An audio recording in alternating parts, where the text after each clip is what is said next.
So those of you who watch my channel regularly know that I've been mixing into the serious coverage of the news and what's going on in the world, more lighthearted mockery of Donald Trump and his mindless Trump cultists. I do this to keep my own sanity and also to offer to you all a little break from all of this craziness. This is not one of those videos. I am really, to say that I'm disgusted by this man and disgusted, more importantly, by the American people for having elected this man would be an understatement. I am beyond disgusted. Each day brings me to a new level of disgust that I didn't think I'd ever be able to feel towards another person or group of people.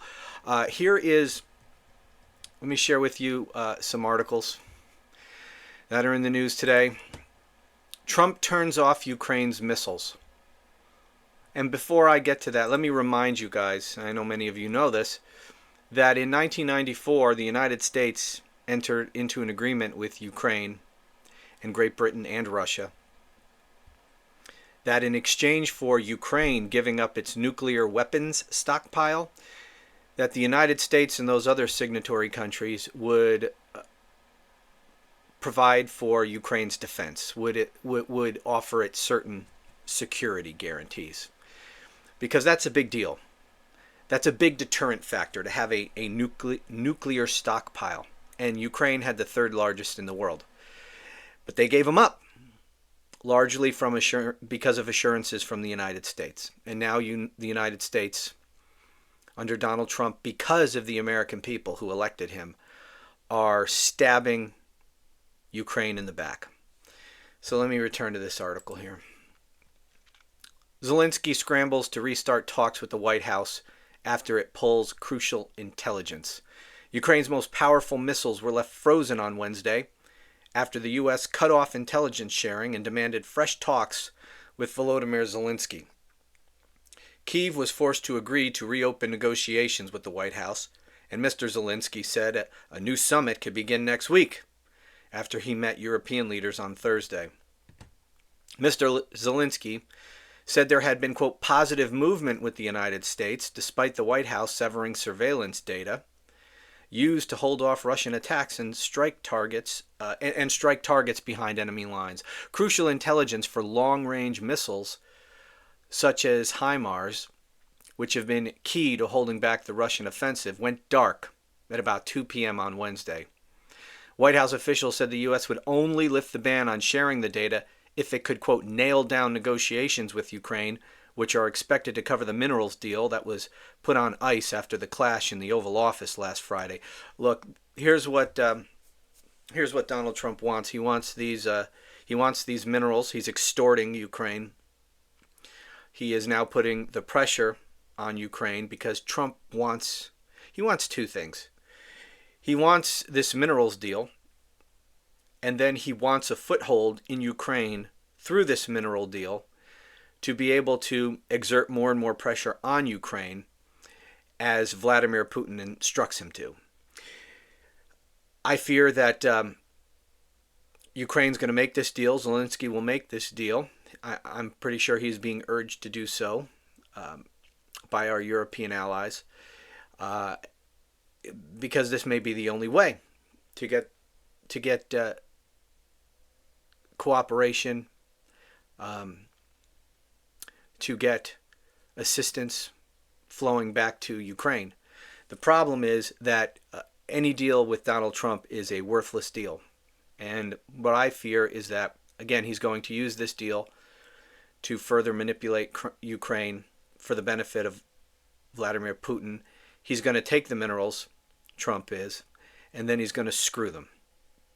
And eventually he will let Putin have his way with Ukraine. And here's an even more sickening article. Check this out. If I can get my damn mouse to work. Here we go. Trump planning to revoke legal status for 240,000 Ukrainian refugees. Donald Trump's administration is reportedly planning to revoke temporary legal status for around 240,000 Ukrainians. According to the Reuters news agency, a senior Trump official and 3 sources familiar with the matter said the move is expected as soon as April, potentially putting almost 250,000 Ukrainians in the United States on a fast track to deportation. So he is going to deport Ukrainian citizens who fled to the United States as refugees from the war. I'm sure there's a lot of children in that group of 240,000 Ukrainians. He's going to send all these people back to Ukraine. And as he's doing that, at the same time he is helping Vladimir Putin wage war against Ukraine. And even if they come to a deal, as I said, I think that deal would be short-lived. I think Trump will pretend to go along with it for a while before he sticks the knife in Zelensky's back and turns it. And how many of those people that we will be forcing back, we will be deporting these people back to a war zone. How many of those children will be kidnapped by Russian soldiers? Because that's what's been happening. How many of those women will be gang raped and murdered? Because that's what's been happening. This is not just war being waged by Putin. This is a terror campaign against the Ukrainian citizens. That's what has been going on. And for Donald Trump to send these people back, that's what he's sending them to. Children will be kidnapped and murdered and raped. Women will be murdered and raped. That's what he's doing. That's what our criminal president, this man who pretends to be a Christian, and all of these people who support him, who wrap themselves in Christianity, saying that this needs to be a Christian nation, will applaud him as he deports nearly 250,000 Ukrainians back to a war zone to be raped and murdered. These so-called Christians, these people who you work with, these people who maybe you're friends with on Facebook that you went to high school with or whatever, your next door neighbor, whatever, these people you see every day, these Trump supporters, that's who and what they are. That's what they support. This is why I don't know how anyone, this is so beyond politics. This is about who a person is. You support this, you're a horrible person. Just absolutely sickens me that so many Americans voted for, and actively support this. And you know they'll cheer this. Just absolutely makes me sick. What the hell has happened to this country? This is not the country I grew up in. This is not the country we're supposed to be. This is just disgusting. Anyways, thank you so much for watching, and I'll talk to you again soon.